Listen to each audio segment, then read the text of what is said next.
Hi, everyone. Thank you for listening to our podcast. Tiffany and I give our all to this podcast with curating information, researching platforms, and creating a show with the best up-to-date information we can. We have a vested interest in the growth and health of your business and hope you feel the same way about us. And with that, we welcome you to our show, The Business Behind Small Business. Whether you're selling or staying, we're here to remind you that just because you own a business doesn't mean you are a business owner. We are your hosts, Sevana Stone and Tiffany Ko. Sharing the more finite details of entrepreneurship, revealing the dots between startup and success. No one gets to 1 million without getting a little dirty. There's a lot of business behind small business, so let's get to it. So speaking of getting dirty, we've decided that we are going to kind of switch it up a little bit, put y'all on your toes. We might be on our 4th season, but we are growing just like you are, and we're learning and refining our show so that we can give you a show that you really enjoy listening to and watching. So we have changed a little bit of our format, and we are working on our strengths here. Wouldn't you say so, Tiffany? I would say so. I think once our listeners hear our new format, they'll know exactly where we're going with this. Yes. So in saying that, are you ready, Tiffany? I think so. I am ready. All right. Strap me in. Let's go.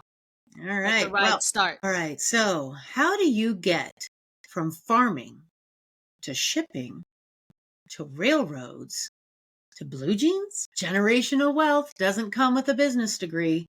And for some, it doesn't come with acumen in finances either. Poor little rich girl or easy prey? Let's dive into the dark and glamorous world of the Gilded Heiress, her sinister confidants, and how her trust in them cost her millions. Dun, dun, dun. I feel like there should be a dramatic. We should have a dun dun dun. SVU, whatever, they have that very dramatic. Yeah. Well, before we begin, please note our disclaimer. This is available in both our show notes and on our website and should be referred to before and or after this podcast. Very nice.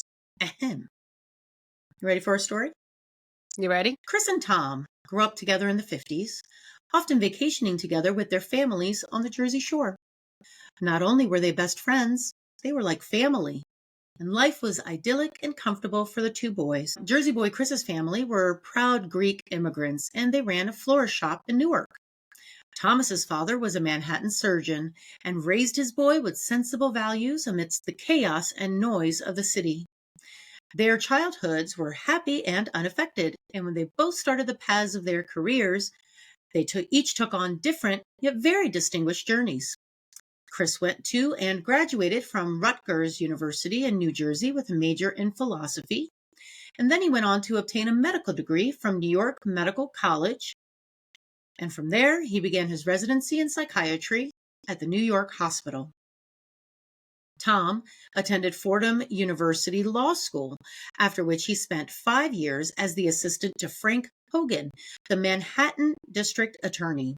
In 1972, now going by Thomas, he got an offer of a lifetime to join the illustrious Shea and Gold, one of New York's best-known law firms, which he quickly accepted, leaving his position with Hogan to what he saw as the beginning of a blindingly bright future. By 1973, both men had made a huge mark in their professions, and it seemed nothing could stop either of them from becoming the most formative and prestigious men of their careers. At this time, Chris, now known as Dr. Zeus, was the senior psychiatric resident on duty, and when he was struck by a meeting that would change his life forever. Dr. Zeus started his day much like anyone else in his position by doing the morning rounds. As he traversed the lobby of the hospital, he was met with a dazzling smile from an even more captivating woman. He'd never met someone as beautiful and glamorous as Gloria, and knew if Kismet existed, this must be it. Gloria had been sent to the hospital by her physician, and she asked the young resident to help her find out why she felt so detached. Dr. Zoyce agreed to treat her and found that her former psychiatrist was just treating her with too much Valium. Who could blame him? The former psychiatrist, that is. She'd had a much more difficult life than anyone of her standing, and what lay behind the furs and diamonds was the broken heart of a little girl. Gloria's mother wasn't great at choosing men. Her husband was a drunkard and careless, charming and conniving. Gloria, whom our Gloria was named for, had married the wrong Vanderbilt. After her husband squandered most of his $15 million inheritance, died, and left his widow and child nearly penniless. The elder Gloria wanted nothing more than to forget Reggie and the debts he'd riddled his widowed wife with, and so she laid a kiss on little Gloria's head and left for Paris. Little Gloria was left in the care of her nanny until her Aunt Gertrude took her in. Aunt Gertrude was the wealthiest of the Vanderbilt heirs. However, when she died, she punished little Gloria for reuniting with her mother as an adult and left her with nothing more than a bracelet as an inheritance. Oh, Yeah, and for 3 years sought comfort and peace from therapy sessions with him. She trusted him implicitly. So, when she fired her attorney shortly after her third husband had died in 1978 for just split-secondly forgetting his name, Dr. Zoyce suggested she seek counsel from a longtime friend of his. Thomas Andrews was just as struck as Chris must have been when meeting the beautiful Gloria Vanderbilt Cooper, and Gloria knew Chris wouldn't steer her wrong. At this time, Andrews had risen to the highest status of partner at Shea & Gold. In his mind, nothing could top that, but it didn't take long for the two men to be swept into Gloria's world. Dr. Zoyce, at this point, had become her on-call staff psychiatrist, and Andrews was temptingly beckoned to leave his partnership to work exclusively for Gloria. Andrews wrote a 2-page contract with the terms of their deal. It was pretty simple. In return for his services, she would turn over 10% of her earnings, her net earnings, after any deductions for commissions to agents, which he convinced her was a deal. What he left out, and the plot twist to this story, is that he and Chris had formed a private partnership named A to Z with an agreement to split evenly any income from her. At this point, both men had become not just her closest confidants, they were also her closest friends. Tom and Chris quickly became a part of her upper crust lifestyle, attending many of the parties and events either she or her friends hosted. Andrews worked fast. Soon after working exclusively for her, he brokered a deal with Murjani, a company that owned the licensing of Gloria's name, the Vanderbilt name more so, for apparel and fragrances, payable over the course of 2 years. Gloria was now flushed with cash, and she was ready to spend. Andrews also consolidated control of her finances and convinced her to fire her accountant. Now that Andrews controlled all the money that came in and all the money that went out, the plan was set to have full control over Gloria's life as well. Andrews would send blank contracts for her to sign, and she signed them, and protect her from statements and finances so she didn't really know what she had. He directed her to focus on the luxuries she could now afford. Go shopping, Gloria. You'll be fine. Even Dr. Zoyce began sending his invoices directly to Andrews, rather than submitting them to her first and then her giving them to Tom. Andrews began to take more and more without a hint of suspicion from Gloria. He would take from gross instead of net, or he would take 20% instead of 10%. 20 as in he would take 10% and then take another 10%. So it was still 10%, but really it was 20%. He would take from profits of home sales or any other things that were not part of the original agreement, because originally it was supposed to be the net profit of contracts that he brokered, agreements that he brokered, not when she sold something. Dr. Zoyce knew very well of Gloria's mental vulnerability, and he also knew how much he and his partner were profiting from it. And when I say mental vulnerability, it was something that most people knew. Gloria had not had a life or even a childhood, or of the 3 marriages, a place in which she was being taken care of or cared for, or somebody just looking out for her entire life. So when Tom and Chris entered her life, she felt like these men were going to take care of her. She put a lot of trust in the people that were around her. And since it looked like they were taking care of her, she kind of went with it. Of course, there's always three sides to every story: her side, his side, and the truth. And when it comes to his side, both Andrews and Zoyce were adamant that they were paid every bit of what they would have charged any other client, and that Andrews especially was left holding the bag after having been blacklisted by the law industry for having left to be Gloria Vanderbilt's financial husband. In the end, he died penniless and disdained, while Zoyce forever harbored the guilt of Gloria's son's suicide to having been barred to Ooh. treat him by Gloria herself. So he treated Gloria's son, Is that's Anderson or Cooper's older brother, Anderson right? Cooper's older brother. Older brother, yeah, the one that committed I can't remember suicide. if it was the older Ooh, brother or younger brother. I'm going to say it was his older I can't brother. remember which one. It's definitely his brother, though. It was Yeah, his brother, yes, Anderson's yeah. brother, who suffered tremendously Wow. from a lot of different Ooh. incapacities. And so he was under the care of Dr. Zoyce. And Gloria just barred him. And for 3 Oh my years, gosh. she just helped her son with, homeopathic ways. Hmm. And unfortunately, he jumped out the window In of front of her. his home in Yeah, front of her. yeah. Ooh. Terrible. I get chills just thinking about it. In Hmm. 1993, just weeks after Thomas Andrews's passing, Gloria Vanderbilt was awarded $1.5 million in a lawsuit that she had against the men. Although she found it vindicating, she did feel what she lost was worth so much more than the small amount she recouped in the suit. She trusted these men and assumed that they would care for her as those in their professions should. Instead, she felt they took advantage of a woman with a big name and a big heart. So, Ooh. big, That right? is sad. Oh my No, gosh. I know. So we are going to now switch gears and we're going to get into the core of our episode, which is 5 accounting mistakes that could cost you your business. But before we switch gears, we're going to go into our commercial break, and then Tiffany is going to share um, our what our episode is truly about. Wouldn't it be great to hear the sound of us promoting your business for you right here on our show? Of course it would. You can have that and more by producing a show or multiple shows. All you have to do is email us at thebusinessbehindSmallBusiness@gmail.com to express your interest, and we will share with you what you will receive with your investment. You'll have the opportunity to have your name and the name of your business mentioned multiple times on our show, having your company logo on our social media, along with details on how to get in touch with you and other marketing opportunities as well. Please support us so that we can continue supporting you. All right. So, like, first of all, the the utter betrayal. I mean, this sounds terrible. I mean, especially coming from professionals who, we typically see them as upstanding people, right?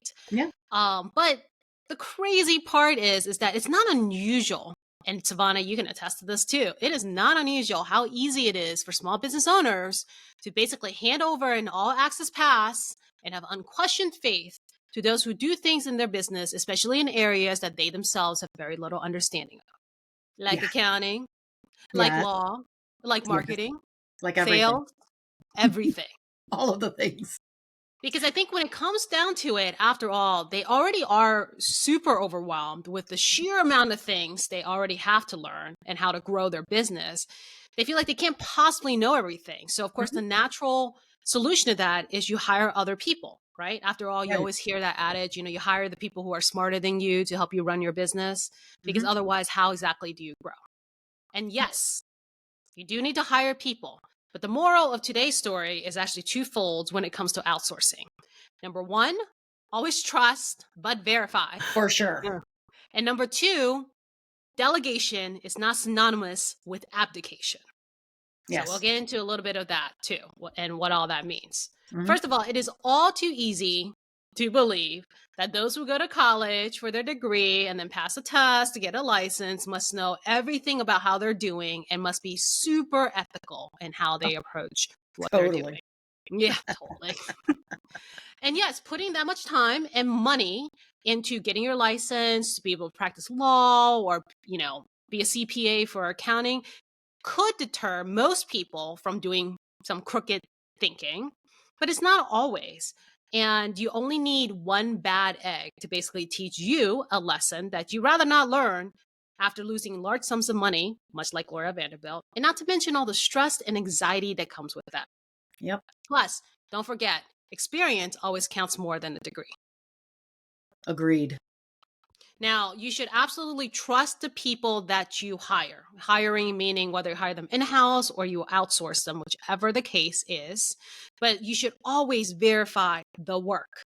Now, what does that mean? That means that if you get handed a contract by your lawyer, read it. And if something doesn't make sense to you or doesn't sit right with you, like there's no words on the page because the contract is blank, question the heck out of it until you understand it. Yeah. And as you gain more experience, this stuff gets a little bit easier. At first, it probably just feels like a lot of legalese, which I think we all feel when a lawyer gives us something for the first time. Like, how is this even English? But over Mhm. time, you'll have more experience and it'll get a little bit easier. Now, Mhm. let's suppose that a CPA hands you a report that doesn't make any sense to you. Then you sit your butt down with them and you talk it through until it makes sense to you, especially if this has to do with your tax return.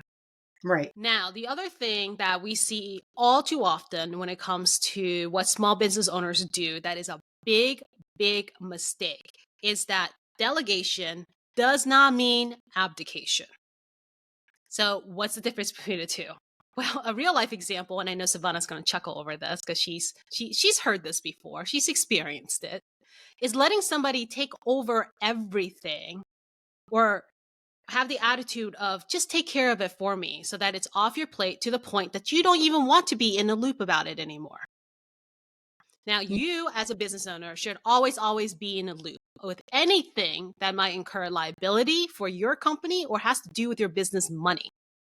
Now, the best example I can give is a real life one, which I swear to God is true. I used to have clients who were all too willing to give us administrative access to anything and everything in their business, including their bank account, which means including check writing abilities and including wiring abilities and their social security number without much of a question. Yeah.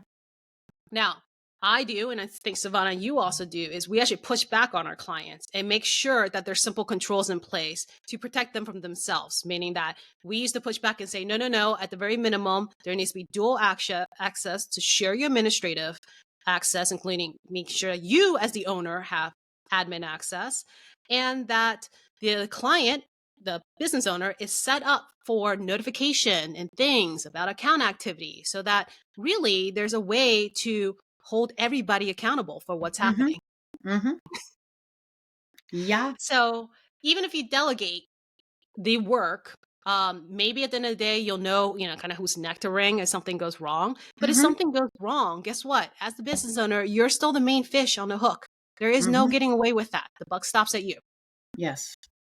Agreed. So let's go on and talk about, how do you actually trust but verify your business and how do you delegate without abdicating in a real life running company like the one you have? So we got a few things. So listen up. Number one, I would say that anything you need to sign off on, you make sure you understand. So that means contracts, that means tax returns, that means any kind of application you need to sign your name on. And yes, fine print may be a little tedious, and all that legal writing may actually make your head spin, but you owe it to yourself to understand that to understand what you're signing, and your advisor in a transaction, whether it's a lawyer or a CPA or maybe even an internal hire like your manager who's providing you with the document, they owe it to you to spend all the time and effort it takes to help you understand it. Yeah. Now, the other thing you can do is decrease the risk of any kind of fraud in your business. One of the easiest things you can do is have two or more people be part of the same process. So it's not one person doing it from end to end.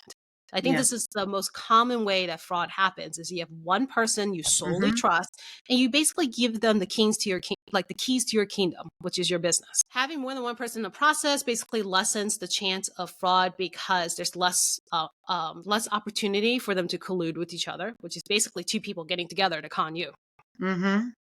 And although you may have to be extra careful after hearing Gloria Vanderbilt's story, because it did actually take two in that case, you can always add three to the process if you need to, only if it makes sense. Right. And if it doesn't make sense, then this leads up to the next item we're going to talk about, which is don't give away too much control. Mhm. Which to me Now, is mhm. basically the abdication part too, where you're like, "Here, take it all, take everything. I'm Yeah, going like on it's too much for vacation." me. Just take it from me. I can't deal with it Mhm. right now. Just, yeah. No, you can't. You just can't. I'm sorry. That's the job you signed up for as business owner.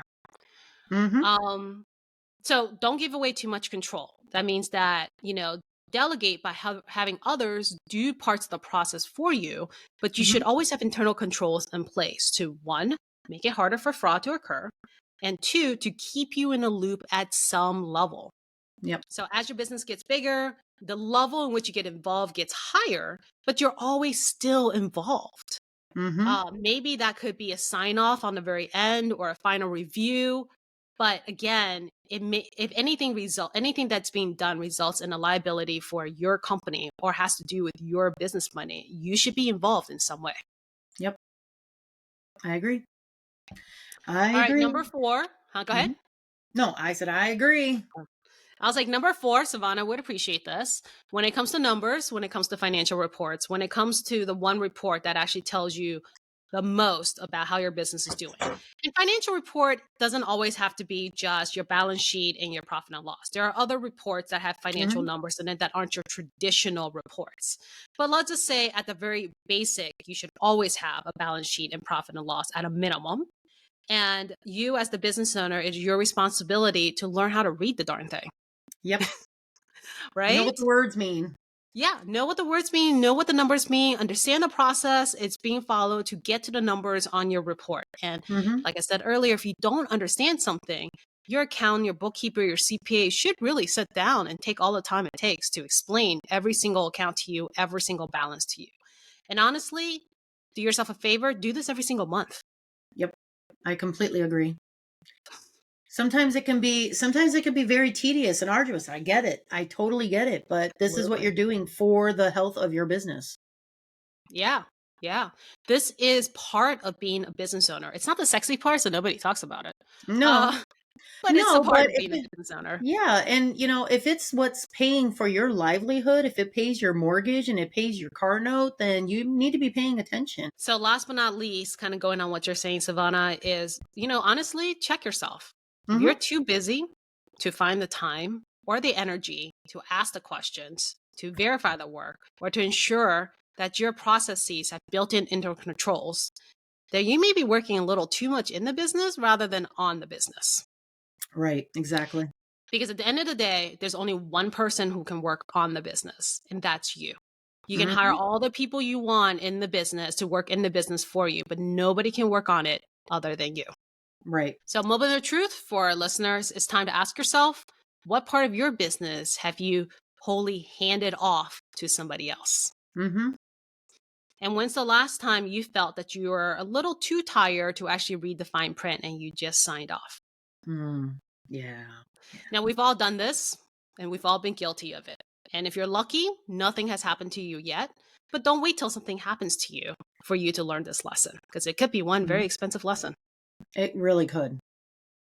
And Yep. the other thing I would say is, and I got this a lot, especially when I was first starting out, because, I was also young. I was the first time in business, when you're in your 20s, and especially if you come from a culture where they tell you that you should always respect your elder. When Yeah. somebody is a little bit seen as older and wiser than you don't really question them because you've Right. just been taught not to. Like every fiber of your being protests when you try to question them in a Yep. meeting or something. But the one thing that I unlearned and then learned is the fact that somebody else's degree or experience should never intimidate you out of asking the questions just Yep. because you feel like you're being silly. because Yep. it's your business. You absolutely have the right to ask the question. You are the owner of your business at the end of the day. It's what you wanted. After Yeah. all, you signed up for this voluntarily. Yep. Yeah. And to me, the dumbest question is the one not asked. That's right. And it's very true. Mhm. Absolutely. And when it comes to your business, don't let that get by you. Right. Mhm. So buck up, put your big boy, big girl pants on, and don't give up. Even when you are at your most tired and exhausted self, you always have just that little bit left in you for you Mhm. to just stop and ask the questions. I agree. That's right. All right. All right. So before we move on to recommendations, we want you to be a part of our conversation and let us know what you want to hear. Did you like what you heard so far? Do you like our new format? We have heard that our famous examples are really popular, and I've noticed that on TikTok that my famous examples seem to be the ones that get the most comments on. So that was the Us doubling down. yeah, yeah. Yep. Doubling Yep, that was down. the motivation behind changing the format of our show. And well, you know what? Send us questions, send us comments, or if there's anyone that you want us to cover or any type of business situation that you want us to cover, email us at the business behind small business at gmail.com and ask us questions related to the show. Let us know how much you love us. I'm more than happy to hear how much you love us. We would love to hear even more of Love to those hear more of anytime. that. Can also come in a form of a thumbs up, 5-star Sounds good to rating, me. Anything like, whichever. woo! We want to give you Follow. anything. We want to give you what you want to hear about. So now we're going to move on to a saying that goes, put your money where your mouth is.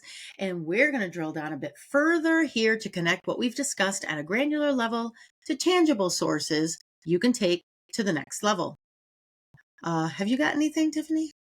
So recommendations, I feel like I've recommended this a couple times, but I mean, I love the stuff and I read it myself sometimes. So like, I still think that every business owner, I mean, numbers always seems to be the one place that most business owners do not understand. That financial Right. report, especially that balance sheet, whew, just it Balance just sheets are the one that no one understands. nobody gets it. Nobody gets the difference between cash basis, accrual basis, and why that Yes. even matters in your business. Mhm. And it does matter. It is hard to understand, hard to get your head wrapped around it.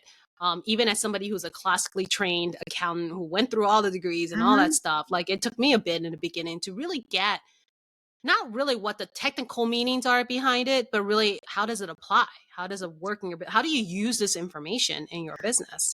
And also, I think that QuickBooks has made people believe that it's just a toggle. Yeah. Like, oh, that's That's not true, guys. That is like the no, world's biggest lie. It is not no, a button that you toggle back and forth. You don't press a button and you go from cash to accrual. Trust me. That no, is not no. how it It's a works. full-on, differently set, different structure, if you will. I think that's the same thing as, oh, QuickBooks just reconciles itself, right?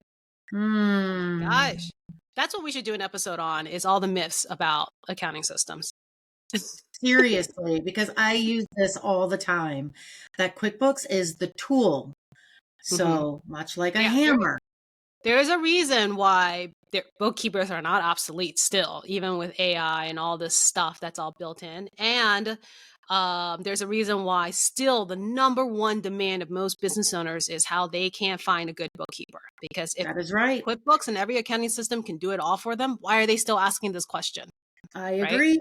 I So agree. IKEA, just because you can put together IKEA furniture does not mean you are a furniture maker. And just because you have a hammer does not make you a carpenter.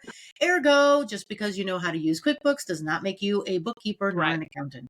So, Yeah, so don't use that as your safety blanket, right? And don't no. use the fact that even if you have the money to hire a bookkeeper or an accountant with and couple them with a QuickBooks, that you're all covered. You still have responsibilities as a Yeah. business owner at the end of the day.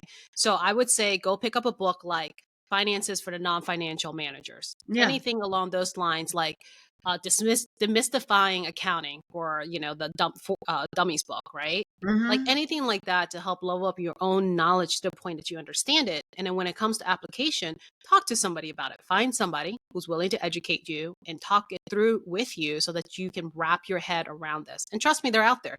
You're staring at two of them right now. If you're on video, you're staring at two of them right now. But I do know quite a bit of professionals out there who's willing to do that.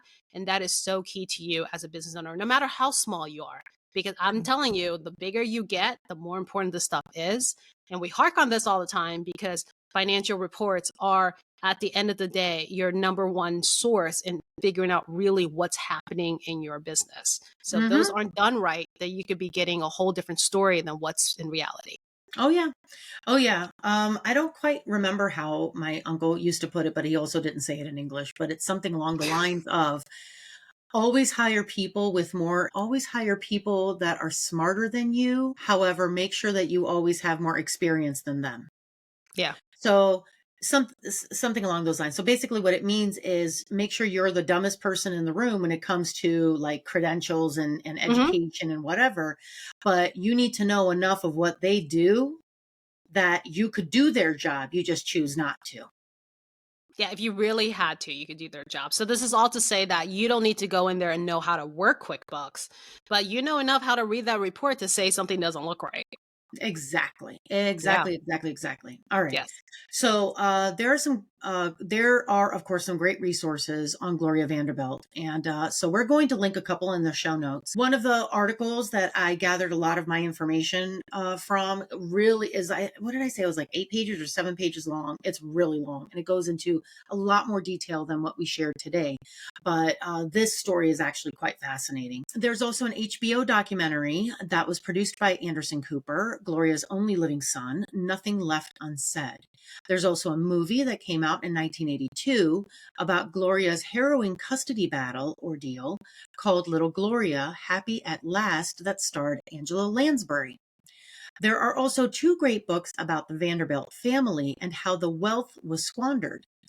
Fortune's Children, the second, and Vanderbilt, The Rise and Fall of an American Dynasty by Anderson Cooper and Catherine Howe. As for today's topic, I highly recommend you familiarize yourself with bookkeeping and accounting, as Tiffany said, with bookkeeping and accounting terms. Ask your CPA and your bookkeeper for regular check-ins over phone or video meet. Ask your professional service providers for their COI and references before you hire Certificate of them. insurance. Yes, Yeah. certificate So of COI, yeah. insurance. Maybe you don't necessarily need to have like a copy of it, but just make sure that they are insured. Always hire a True. person that is part of a firm. I mean, that's my personal preference. If you hire someone that's part of a firm or part of an agency, as far as like a bookkeeper or an accountant or an attorney or like any other professional service provider, more likely there are going to be more insurances and liability protections than if they worked by themselves and were just a freelancer. And that goes for anything, right? That goes for Yeah. not just accounting, but that goes for somebody who comes in and say that they're a sales consultant or somebody Any who comes in professional and says they're a services. marketing, Yep. strategist or anything like that. It's again going back to trust but verify. Right, right. If they oftentimes belong to a more established firm, you'll also be able to find more information on how other people, what their experience was on them. If you like were to do a search on them, Mhm. more likely that that person, like I said, is going to have some more liability protections they'll be backed by that, by their agency or their firm. Also, if mistakes were made, likely it's might be written in your contract that, hey, if your service provider makes any mistakes, we'll pay for the mistakes kind of situation. If you're working with a freelancer, just a basic freelancer, chances are those protections are not going to be there. So that's what I say. If you're going to be hiring someone in-house, like they're going to be on your payroll, definitely do a background check. Background checks usually cost about $35 for a nationwide check. It's worth it for your peace of mind. And of course, references. And I personally put everyone that we hire through a proficiency test to make sure that they can do the things that they say on their resume. What? So, yeah, I know, believe it or not. What? I know, shocking. Especially when AI is writing all these resumes, I'm sure it sounds fabulous. Yeah, right. Anytime I see, what is the word? AI uses it all, ChatGPT uses it all the time to that end, or something like that. Like there's some like common Phrases. saying phrase Yeah. that they use. And I'm like, people don't talk like that anymore. That's ChatGPT. So anyway, but But yeah, again, yeah, trust but but verify. verify. Delegation does not mean abdication. Absolutely. Hmm. And you might want to abdicate and run for the hills when business is growing too much. So please join us for our next episode where we're going to discuss what having too much business or when having too much business can be harmful. How prepared are you for success? Stay tuned. Please show us your support by following us on your preferred podcast platform, social media, and YouTube Shorts. Our YouTube Shorts are awesome, and Tiffany puts a lot of time into them, and they're just so enjoyable. Thank you. We'd love for you to also share our episodes. And hey, look for me on TikTok. I'm on TikTok now too, so I'm working. I'm That working she it. is. That she Yes, is. I'm working on it. All of our links are posted below. Until next time, mind the business behind your business because all great successes start small.